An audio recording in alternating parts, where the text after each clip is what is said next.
అంతిమ దైవ గ్రంథం ఖురాన్. 9 అత్తౌబా పశ్చాత్తాపము. అఊజు బిల్లాహి మినష్ షైతానిర్ రజీమ్. ఆయత్ నంబర్ 66. لا تعتذروا قد كفرتم بعد إيمانكم إن نعفو عن طائفة منكم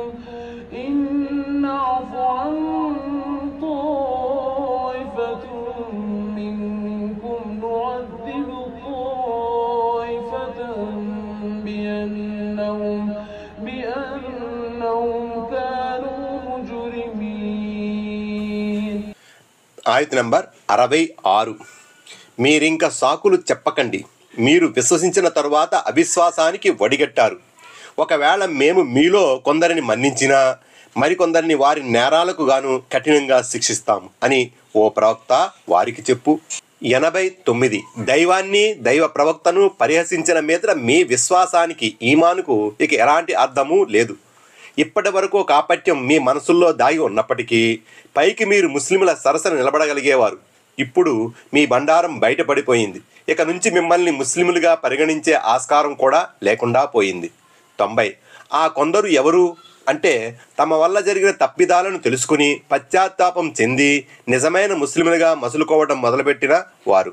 91. వీరు మాత్రం తమ అపరాధాలపై సిగ్గు చెందలేదు. తత్ఫలితంగా వారిలో తిరస్కారం కాపట్యం నానాటికి పెరగసాగాయి. అందుకే వారికి విధించబడే శిక్ష కూడా కఠినంగా ఉంటుందని చెప్పబడింది. ఆయత్ నంబర్ 67. المنافقون والمنافقات بعضهم من بعض يأمرون بالمنكر وينهون عن المعروف ويقبضون أيديهم نسوا الله فنسيهم إن المنافقين هم الفاسقون. ఆయత్ నంబర్ 67. కపటులైన పురుషులు స్త్రీలు వారంతా ఒక్కటే. వారు చెడు విషయాల గురించి ఆజ్ఞాపించి మంచి విషయాల నుంచి ఆపుతారు. తమ గుప్పెళ్లను మూసి ఉంచుతారు. వారు అల్లాహ్ను విస్మరించారు. అందుకే అల్లాహ్ కూడా వారిని విస్మరించాడు. నిశ్చయముగా కపటులే పాపాత్ములు, అవిధేయులు. 92. మేము మీ వారమే అని కపటులు దేవునిపై ప్రమాణం చేసి చెప్పినప్పటికీ దేవుడు వారి బండారాన్ని బయటపెట్టేశాడు.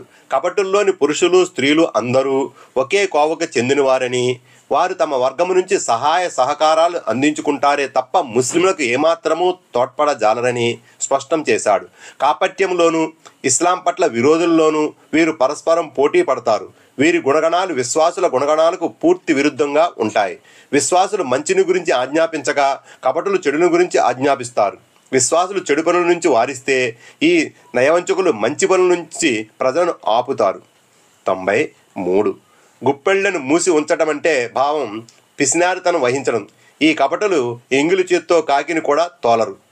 విశ్వాసులు దైవ మార్గంలో మనస్ఫూర్తిగా ఖర్చు పెడితే ఈ కపటులు ఒక్కొక్క పైసాను కూడబెట్టే ప్రయత్నంలో ఉంటారు. 94. దేవుని పట్ల వారి వ్యవహారం ఎలా ఉంటుందో వారి పట్ల దేవుని వ్యవహారం కూడా అలాగే ఉంటుంది. వారు దైవాన్ని విస్మరించారు, దేవుడు కూడా వారిని విస్మరించాడు.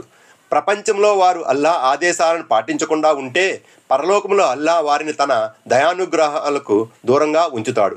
అంతేగాని విస్మరించడం అంటే అల్లాహ్ నిజంగానే మరిచిపోతాడని కాదు. మరిచిపోవడం అనే బలహీనత ఆయనలో ఉండదు. ఫతహుల్ ఖదీర్. ఆయత్ నంబర్ 68. وعد الله المنافقين والمنافقات والكفار نار جهنم خالدين فيها هي حسبهم ولعنهم الله ولهم عذاب مقيم. ఆయత్ నంబర్ 68. కపటులైన పురుషులకు స్త్రీలకు ఇంకా అవిశ్వాసులకు అల్లాహ్ నరకాగ్ని గురించి వాగ్దానం చేసి ఉన్నాడు. అందులో వారు సదా పడి ఉంటారు. వారికి తగినది కూడా అదేను. వారిపై అల్లాహ్ యొక్క శాపం పడింది. వారి కొరకు శాశ్వతమైన శిక్ష ఉంది.